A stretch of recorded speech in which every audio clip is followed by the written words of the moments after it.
prakse, kuru Dombrovskis, jūsu loceklis, ne jau jūsu tādā plānā, bet partijas loceklis, lai gan tas daudz neatšķirās. Bet viņi ir pateikuši, ka Latvijas sistēma tas nav piemērs, kuru ņemt, jo tas ir cilvēki balso ar kājām. Viņi būtībā neiet protestos, jo viņi neredz, ka tam būtu jēga, un viņi vienkārši brauc projām. Kā jūs aicināt cilvēkus atpakaļ? Atgriezies Rīgā. Mums ir programmā punkts atgriezies Rīgā, un tas tieši ir domāts latviešiem svešumā. Mēs esam nolēmuši dubultot rūpniecības pieaugumu Rīgas ekonomikā, līdz ar to būs darba vietas, cilvēki brauks atpakaļ šeit strādāt, būs labas skolas, kur bērniem mācīties. Un pie tam par to, kas pareizais, tas nav pareizais ceļš. Krugmans jau saka, ka vajag valūtu devalvēt. Valūtu devalvēt bija jēga tām valstīm, kurām bija uzņēmumiem lieli preču uzkrājumi. Tātad mans jautājums par eiro. Jā. Nē, bet jūs teicāt, es saprotu. Vai ārējā? Vai valūta tiek devalvēta, vai tiek samazināts budžeta deficīts? Es personīgi esmu doma anarhijas piektais. Es uzskatu, ka balsot par jebkuru partiju radot savus bumbuļus uz paplātes sistēmai, kuri pierādījusi, ka viņiem nerūp tauta. Ja mēs esam demokrātijā, kāpēc eiro jautājumam ir piešķirt līdzekļi 1,4 miljonus, ja? Propagandai. Un sauksim to, kas ir propaganda. Tajā pašā laikā jūs piešķiruši opozīcijai vai cilvēkiem, kas domā savādāk, neesat ne ētera laikam, nekam. Vai mēs dzīvojam demokrātijā? Bet jūs esat apskatījis, kā tā propaganda ir? Es esmu apskatījies. Gan pret argumentu. Teiksim tā, jā, no 10 jautājumiem, kur jūs sakat, jūs esat pār, viens ir pret, tas nav diez cik objektīvi. Jūs manās acīs esat un palikst noziedznieki, un es jums gribu pateikt, jums kungi, tad, kad tauta paņems savu Latviju atpakaļ, jūs visus tiesās kā noziedzniekus pret valsts. Nē. Jūs esat uzvilkuši to uniformu un jūs paliekat par mazu aktieri smieklīgā kostīmā. Tad, kad jūs viņu novelkat, es ticu, ka jūs tieši tāds pats cilvēks kā es. Tas ir, tā ir ņirgāšanās par vienu no cilvēkiem, ar ko Latvija sadarbojās. Jūs zināt, tas pats Dombrovskis, ja viņam novilktu bikses. Bet tas ekonomists, par ko jūs tā fanojat, viņš jau ir aizstāvis. Ne Krugmanis aizstāv. Nē, jūs man esat sapratuši nepareizi. Pirmkārt, es uzskatu, neliekat īstus klāt, tas ir jenotisti, tas ir tas pats, jā, vienotība, jā. Nē, jā, tas ir visi īsti, tas pilnīgi neko nenozīmē. Es uzskatu, ka Latvijai vajadzētu dot cilvēkiem tiesības emitēt naudu. 22. gads ir lielisks piemērs. Latvijas ekonomika auga ar vekseļiem. Ļoti elementāra sistēma, nekas pārprotams. Valsts banka emitē naudu, tad, kad kāds uzrakst vekseli un aiziet uz banku, iedod vekseli, banka iedod viņam naudu. Vistiešākajā veidā. Tad mums mūsu resursu, mūsu cilvēks tiek novērtēts vistiešākajā veidā. Bet jūs zināt, kāpēc 74. gadā aizgāja projām no zelta standarta? Tāpēc, ka pasaulē aptrūkās naudas. Visi bija samainījuši uz zeltu. Aptrūkās naudas? Līdz ar to sākās.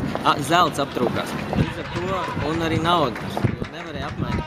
Līdz ar to sākās lielākā ekonomiskā krīze. Tad jūs zināt noteikti, kas ir Rothschilds un Rockefeller ģimenes?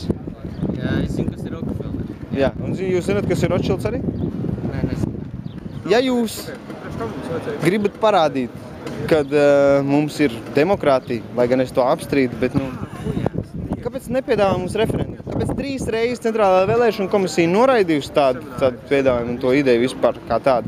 Kāpēc visi deputāti mums ir pasvieduši zem vilcienu, bet tik svarīgs jautājums nav pajautāts tautai? Tāpēc, ka mums ir satversme, kura nosaka, ka attiecīgi jautājums, kas saista starptautiskos līgumus. Bet redzot cilvēku neapmierinātību un viedokļu šķelšanos, kāpēc? Gadā nobalsoja jau 60% nobalsoja. Jā, es saprotu.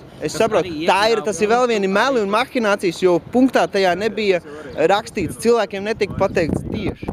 Tas jūs pieļaujat, ka viņiem vajadzētu to zināt? Cilvēkiem arī netika pateikts, ka būs lētāks tālsarunas starp valstīm. Un tas ir tas lielākais.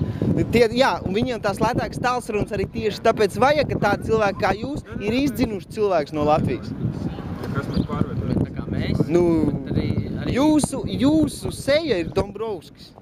Jā. Jūs taču piekrītat? Jūs zināt, ka pirms krīzes, tad, kad bija tie saucamie traknie gadi, aizbrauc no Latvijas vairāk nekā krīzes. Jūs zināt, kad uz Sibīriju tika izsūtīti mazāk cilvēki, kā tagad ir izbraukuši? Tāpēc, kad jūs esat iznīcinājuši šajos 22 gados.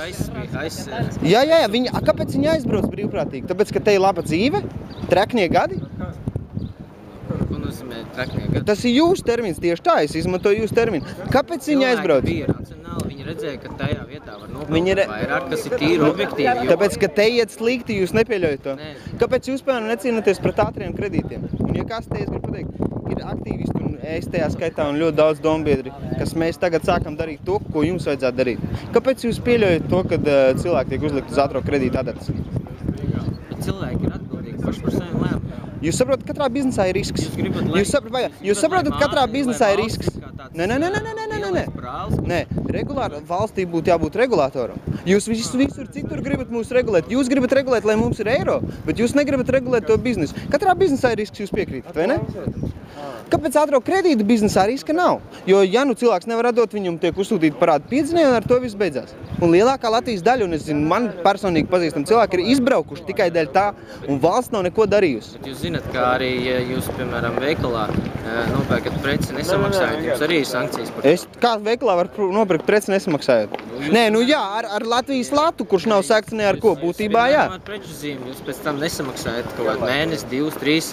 Nu, tad mani var ielikt tiesā un likumīgi no manis piedzīt, jā. Bet kāpēc ātro kredītu, teiksim, jūs zināt, ir 201. krimināla likuma pants par augļošanu. Jūs nezināt, jā? Viņš parāda līdz 5 gadiem cietumsodu. Un katram, kas ņēmis līdzdalību tajā. Un ātrie kredītu izsniedzēji ar tiem nežēlīgiem procentiem pakrīt zem tā likuma. Bet tikai tāpēc, ka viņi saka, zināt, mēs nepārbaudījām, un tāpēc mēs nezinājām. Un tāpēc to viss beidzās. Bet viņiem būtu atbildība. Kāpēc valdība neuzliek atbildību? Jūs uzskatāt, ka katrs cilvēks ir atbildīgs par savu lēmumu? Likumā par negodīgu komercdarbību ir minēts, ka jāņem vērā vidējā cilvēka zināšanu līmenis.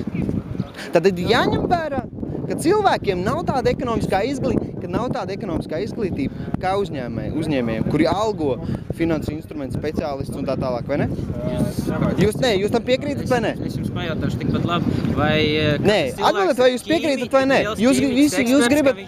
Viņš var pareizi pateikt, vai veļas pūles... Tātad jūs...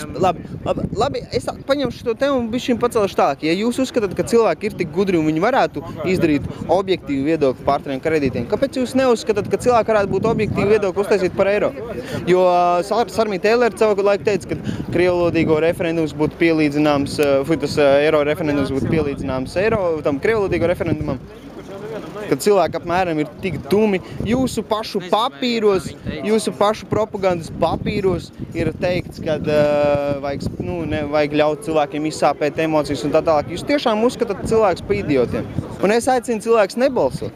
Tāpēc, kad tā balss, ko viņi iemetīs pa jums un pa to kungu jaukajā kostīmā, ir tikpat labi iemetam miskastē, ar tikpat labu rezultātu. Uzņēmēji. Kad jūs palīdzēsiet parastiem cilvēkiem, kur nav uzņēmēji, kur ir darba ņēmēji? Kāpēc jūs nesamazināt nodokļus? Samazinās. Jūs esat pierādījuši. Kāpēc jūs tagad ir... Dombrovskis ir jums seja, kur varētu to tagad jau ieviest. Kāpēc jūs tagad neesat to izdarījuši? Līdz 15 jūs mūs šantažējat ar eiro jautājumu. Būtībā. Kāpēc tagad ne? Tāpēc, ka jūs pats teicāt par šīm nevajag daudz cilvēkiem dzīvot uz kredītiem. Tieši tāpat arī valsts, ja viņi šodien... Bet mēs jau neaizņēmāmies. Man gaismas šils nav vajadzīga un dienvidu tils pat tāda nav man nav vajadzīgs. Jūs aizņēmāties. Jā, bet kāpēc? Jā, bet jūs aizņematies tautas, teiksim, vārdā. Ja, tieši tā, jā. Tauta atdod savus paudzes uz paplātes. Tādiem bezdarbniekiem, tādiem dīgdieņiem un tādiem galīgi nedarīgiem sabiedrības dēlēm, kā jums. Jums ir darbs? Man ir darbs, jā. Es esmu bijis, tas nav svarīgi. Tas nav svarīgi. Es esmu politiskais aktīvists vairāk kā kas cits. Paldies jums, ka jūs šādi... Es atgriezos uz Latviju no ļoti labas dzīves, kuras varēju palikt. Tikai tāpēc, lai izskaust tādas te neliešas kā jūs. Šitā sistēma ir sabrukusi, un šitā sistēma ir sapūs. Bet es gribu parādīt jūs patiesās sejas. Tad, kad tauta paņems varu līdz 20 gadiem par nodevību pret valsti. Jā. Mēs arī to visu darām. Tad demokrātija ir tīri nosacīta. Ziniet kā? Kārls Ulmans savulaik teica, viens likums, viena taisnība, vienas tiesības visiem. Bet visi kā ir vienādi likumi priekšā, bet daži ir vienādāki. Un to domājot par jums. Paldies!